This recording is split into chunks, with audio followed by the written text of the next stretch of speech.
Prime Minister Narendra Modi was introduced the concept of International Yoga Day at the United Nations.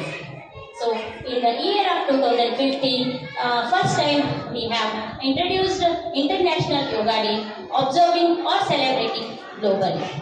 So, what do you mean by yoga? Yoga means union of our physical and mental states. It emphasizes on physical and mental states of our body, and practicing yoga or the asanas which help us to cultivate the physical strength and inner peace of our body.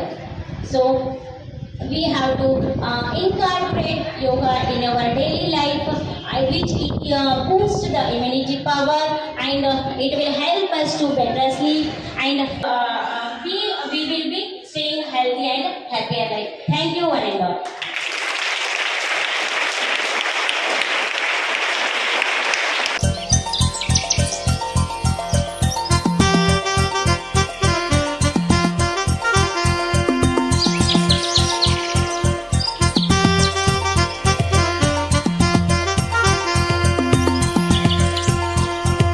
Nam dam da nam da na nam dam da nam da nam da na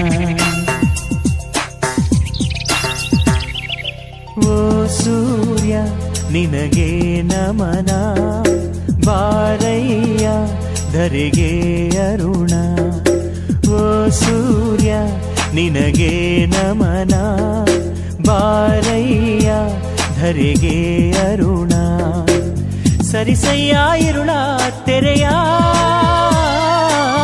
ಬೆಳಗಯ್ಯ ಮನದ ಮನೆಯ ಹಸತೋಮ ಸದ್ಗಮಯ ತಮಸೋಮ ಜ್ಯೋತಿರ್ಗಮಯ ಓ ಸೂರ್ಯ ನಿನಗೆ ನಮನ ಬಾರಯ್ಯ ಧರೆಗೆ ಅರುಣ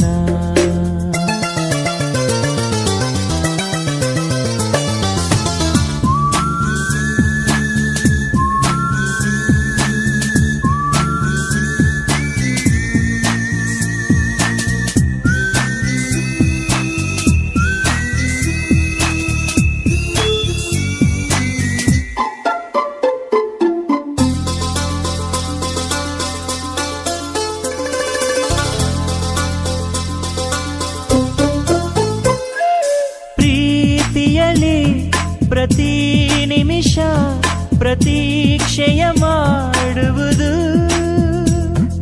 ಸ್ವಾರ್ಥದಲ್ಲಿ ಪ್ರತಿ ಕ್ಷಣವು ಪ್ರತಿಷ್ಠೆಯ ತೋರುವುದು ಎರಡೆರಡು ಭಾವಗಳಿವೆ ಈ ಹೃದಯಕ್ಕೆ ಎರಡೆರಡು ಭೇದಗಳಿವೆ ಈ ಮನಸ್ಸಿಗೆ ಇದೆ ಎಲ್ಲರ ಲಕ್ಷಣ ದರ್ಶನ ಇದೆ ಮನುಜರ ಬಣ್ಣದ ವೇಷ ಓ ಸೂರ್ಯ ನಿನಗೆ ನಮನ ಬಾರಯ್ಯ ಧರೆಗೆ ಅರುಣ